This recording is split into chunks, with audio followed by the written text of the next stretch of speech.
was born in Cheboksary, the capital of the Chuvash Republic, and I lived there until the age of 18. Then I moved to Nizhny Novgorod, and I think that was the first time that I realized that, as I lived in Russia and moved from Chuvash Republic, I am not only Russian, but I also keep another culture in me, the Chuvash one.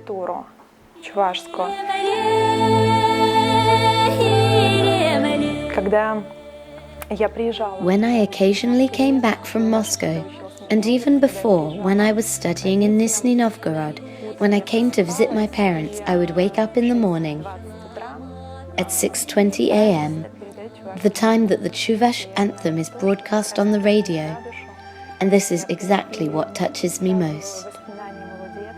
And my childhood memories, when we went to the countryside, because my parents were born there. How we spent time there. All the locals spoke Chuvash language.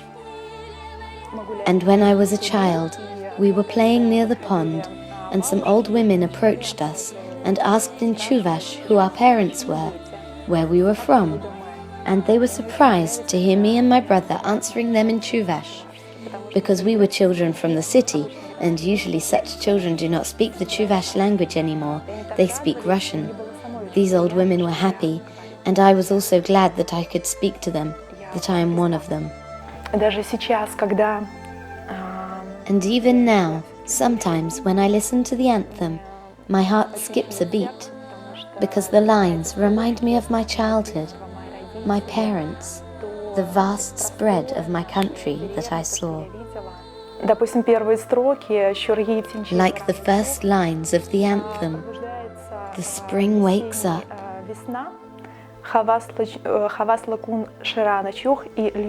and the good day pours down. Hearts are excited, blood rejoices, and one wants to sing about its motherland.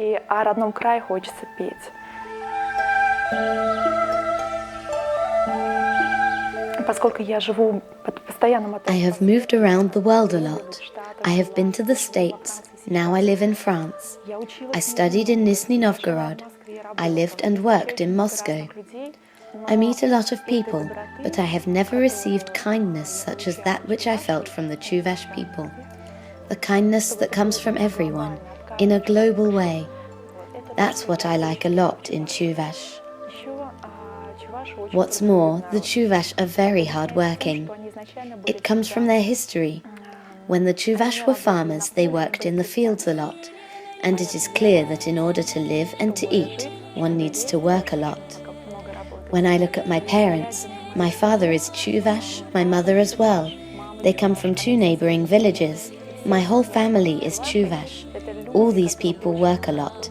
They barely rest. And I think tolerance too. This is one more characteristic feature of the Chuvash people. In the Chuvash Republic there are a lot of other ethnicities, Tatars, Mordvins, and Russians, of course. Chuvash, unlike other ethnicities in our country, are very friendly. They adopt other people's culture, and they consider that everyone should live in peace.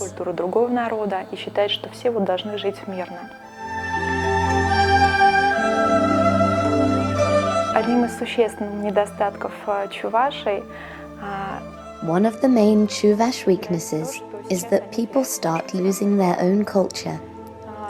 I felt it even in myself. When I was 4 to 5 years old, when I learnt new words, the Russian language overlapped with Chuvash, and that amazed me. It was unusual to realize that I was not only Russian, I was Chuvash as well.